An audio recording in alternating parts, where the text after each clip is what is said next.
She pointed at him, and the room stopped. A small man near the back, arms folded, watching something across the floor like nothing had happened. Because for him, nothing had. The crowd turned. She waited.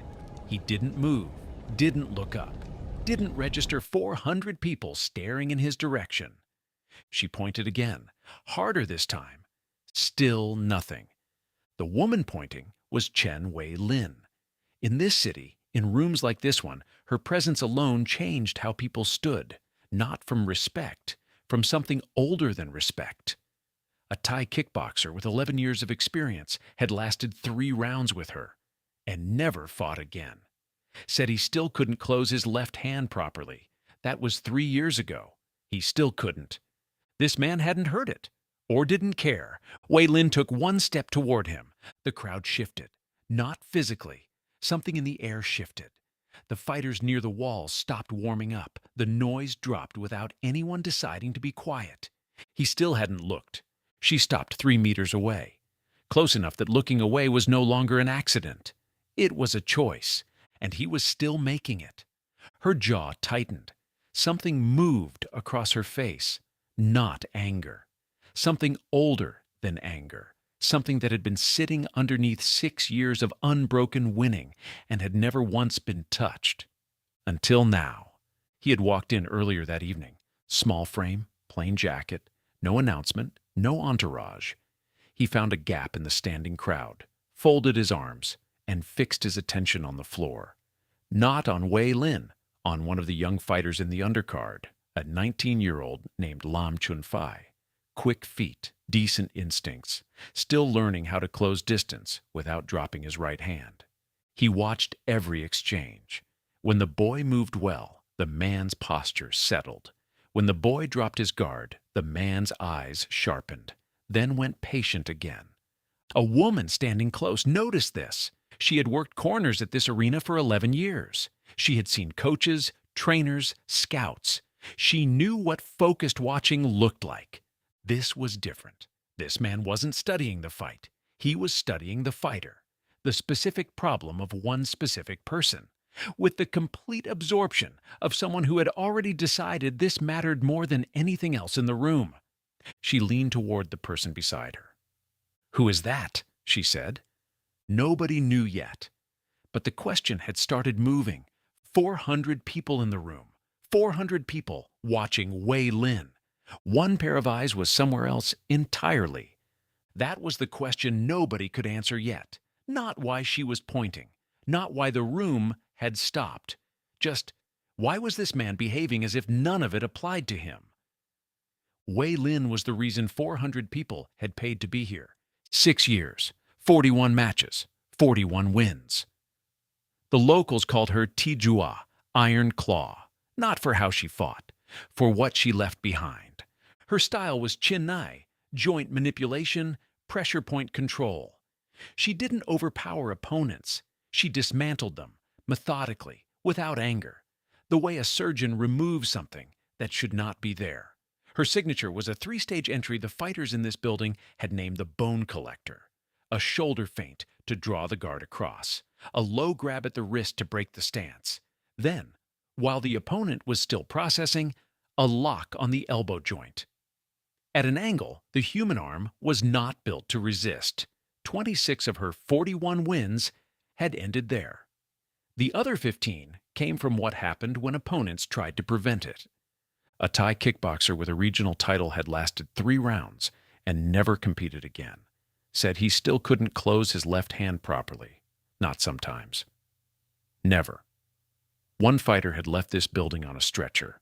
Another retired the following week and gave no reason. Nobody who had faced Wei Lin had ever asked for a rematch. Not one. Not once in 6 years. In this building, on this floor, there was one place everyone looked. The foreigner was looking somewhere else. Kowloon Martial Arts Arena, April 14th, 1971, a Friday night. Nobody who was there would fully agree on afterward. Wei Lin noticed. She was mid-warm-up when she saw him. Glanced once, he didn't look back. He had already identified something in the young fighter's footwork and was tracking it with the focused patience of a man who had made a decision, and wasn't revisiting it. She stopped warming up. Wei Lin never stopped warming up. The people near her noticed immediately. A fighter by the east wall touched the arm of the person beside him and tilted his head toward her. The gesture moved through the section. 30 seconds later, more people were watching Wei Lin watch the foreigner than were watching the bout. No one knew his name yet, but something about how he stood had already changed the room. Arms folded, weight easy, eyes tracking only what he had decided to track. A woman who had worked this arena for 11 years said later she had never seen anyone carry themselves that way in this building. Not fighters, not champions, not anyone. The room had one question now, not about Wei Lin, about him. Why was this man completely unbothered? Someone near the front recognized the face first. The name moved fast, person to person, not loudly, in the way names move when they carry weight. Bruce Lee. Heads turned, not toward the floor, toward the standing section. Toward the small man in the plain jacket who still had not looked up from the undercard bout. The crowd went quiet in a different way. 30 minutes on her floor, watching a teenager, her absence. Not a choice he had made, just a fact he hadn't noticed. Wei Lin started walking. The crowd parted. 400 people stepping back from something with real momentum. Some of them were still laughing. The laughter of people watching what looked like an obvious correction. A small man about to be reminded where he was. That laughter stopped the moment Bruce didn't turn around. 400 people shifting, a path opening, not a quiet event. Every fighter near the walls looked up. He didn't. He was watching Lam take his bow. Small nod, a teacher who saw what he came to see, then stood exactly as he had been, like a man with nowhere else to be. She stopped 2 meters behind him. He still hadn't looked. Wei Lin spoke. Cantonese. Direct. "You've been here 30 minutes. You haven't looked once." Bruce turned. The same attention he had been giving the fight. Full, unhurried, no performance in it. "I'm watching my student," he said.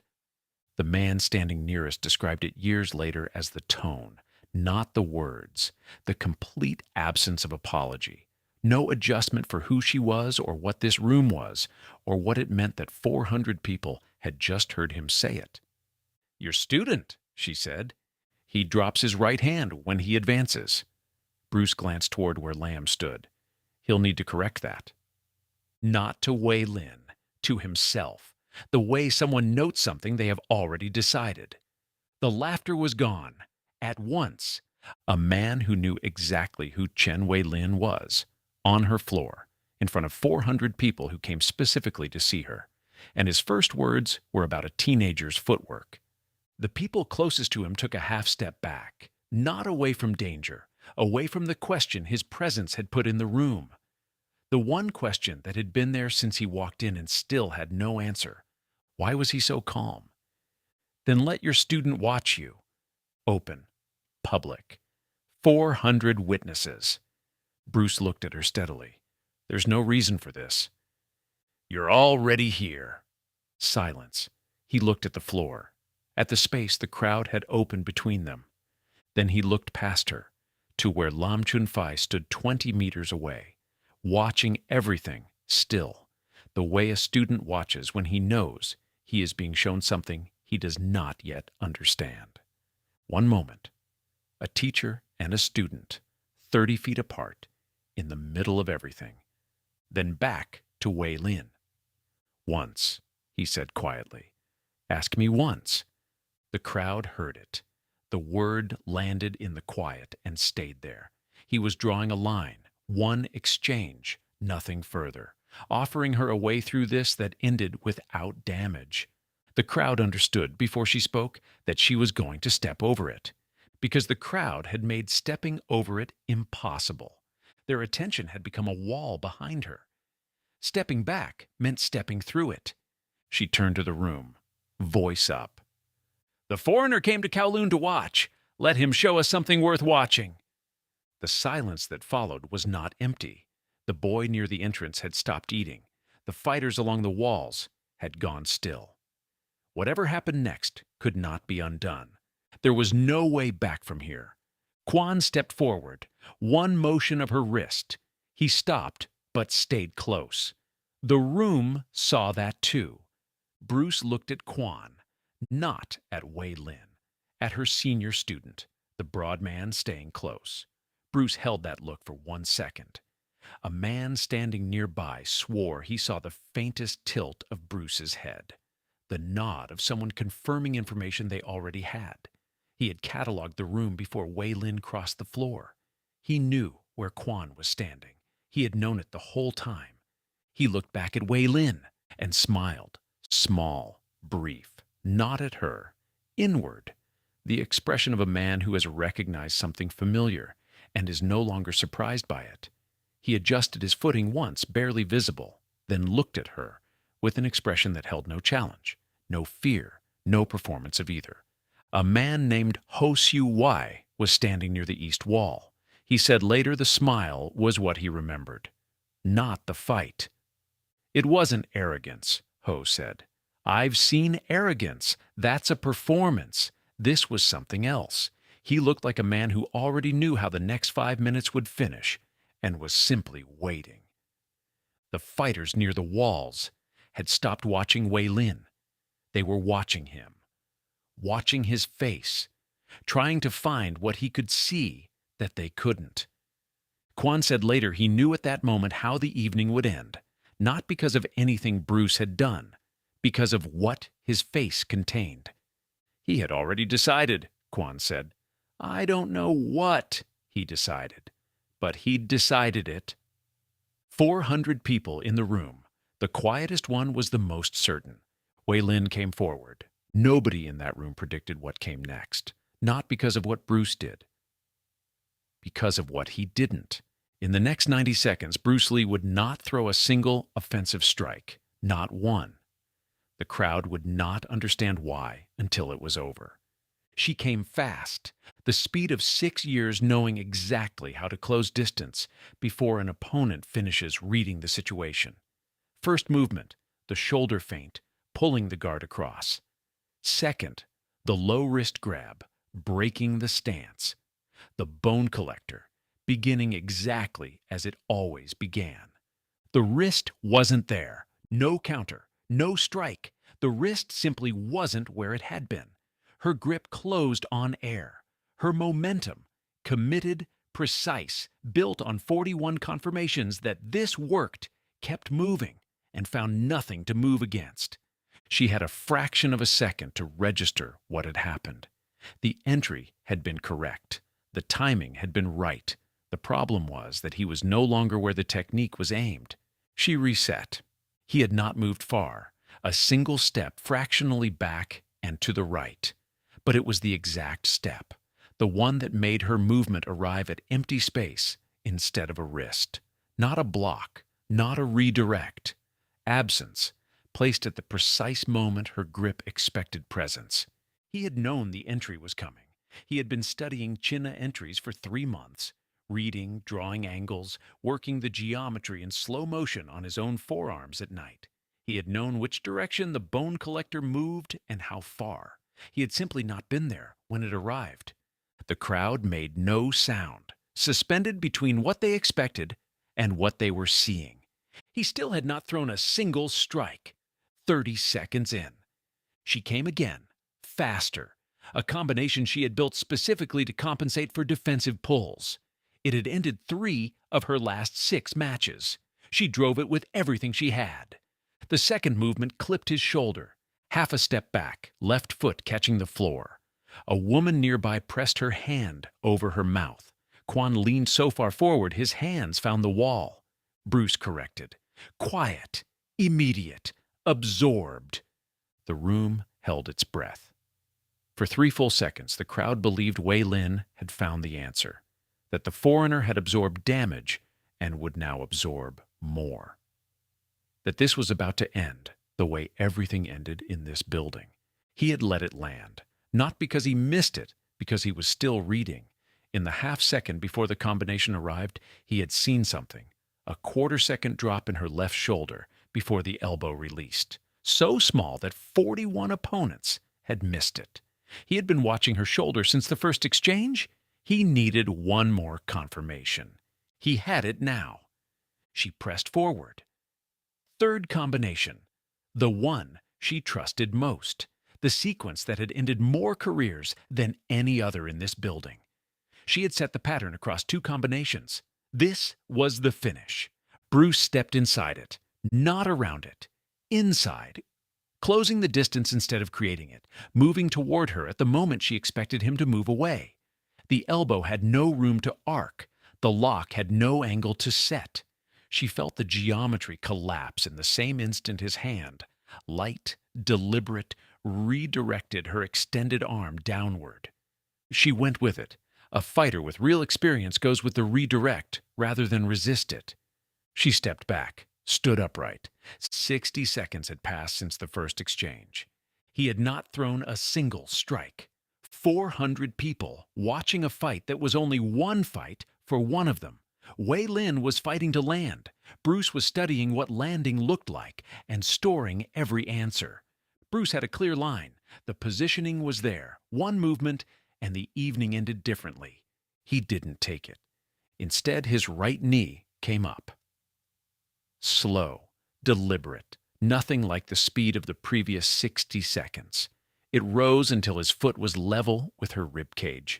The crowd understood what a raised knee at that height meant. Everyone in this building understood. He held it there, 1 full second, 2, 3 inches from her ribs, not moving. Then he set it down. Not a threat, a statement, placed in the air between them so she could read exactly what it said. I was here. I chose not to. He stepped back, opened his hand slightly. Not for the crowd. A physical fact. He was done. The room was completely silent. He said something as he turned. 1 sentence. Low. Only she could hear it. Then he did one more thing. He reached out and retied the loose end of her right wrist wrap. 2 movements, the way someone fixes a thing that needs fixing, without ceremony, without making it larger than it is. The wrap had been loose since before she crossed the floor. Nobody had told him. Nobody else had noticed.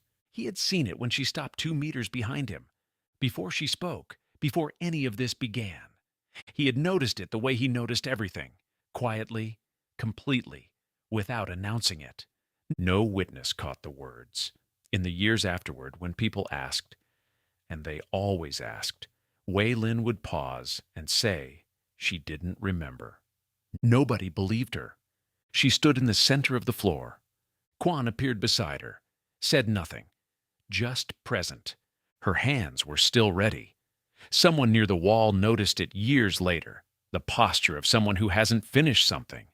The next bout was being announced at the far end of the floor. 1 breath, long, controlled. Her hands came down. In the standing section, Bruce had returned to his spot, arms folded, watching the floor. The next bout had begun, a different pair of young fighters, with the same attention he'd given it before any of this happened. Lam Chun-Fai, near the far wall, had watched everything from 20 meters away. He would say years later, to his own students, that what stayed with him wasn't the fight. It was the return. The way Bruce walked back and resumed watching, as if returning to a conversation that had been briefly interrupted. He was there for me, Lam said. He came to watch me, and then all of that happened, and he just went back to watching me. Wei Lin left before the main event. Quan walked beside her through the corridor. He knew when silence was required. Outside, Kowloon at night, humid, loud with traffic, indifferent to everything that had happened inside. She stopped at the edge of the street. A woman who had been standing near the far wall described it years later. Not the technique, the end of it. She had him, the woman said. For a moment, we all saw it. She had him, and then she didn't. And then he walked back, like it was always going to finish that way. She paused. The worst part was that he looked right. like a man watching something end the way it was supposed to. What is known, because Quan described it once briefly to someone who almost didn't write it down, was what Wei Lin did when she got home.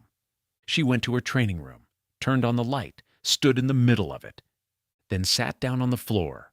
Not to train, not to review, just sat, back straight, hands in her lap.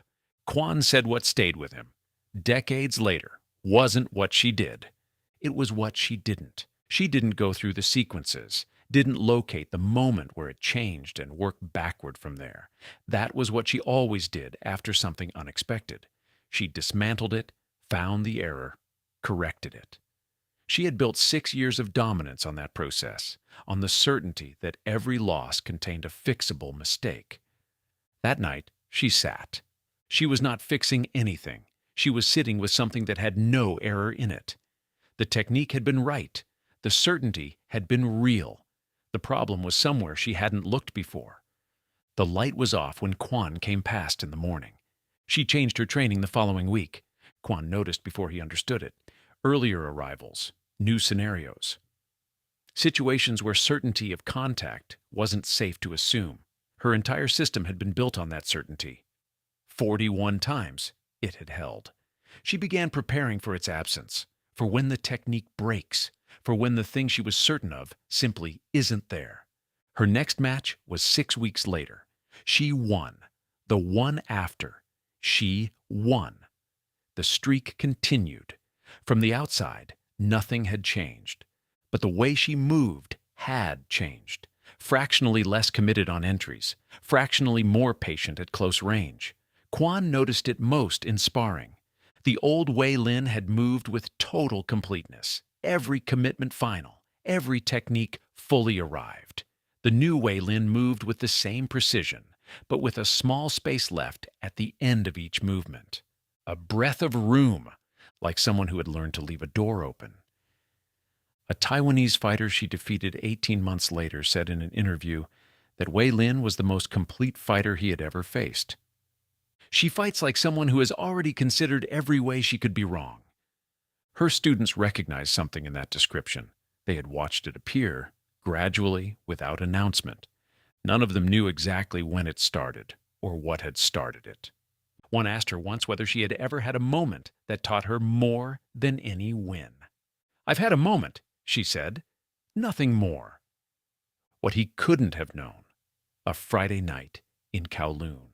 A man who stepped back, a woman realizing nothing had been taken. Something had been added. Years later, one of her students asked about that night. He had heard the story secondhand. The version that circulated had grown. Details added that hadn't been there. Others dropped. He asked what actually happened. She was quiet for a moment. "I pointed at someone," she said. "I thought he wasn't paying attention." Was he? He was paying attention to something else. I thought that meant he wasn't paying attention to what mattered. Her student waited. "The problem," she said, "was that I was wrong about what mattered." She didn't explain further. He didn't ask her to. She had pointed at him before anyone in that room knew his name. In the end, she was glad she did.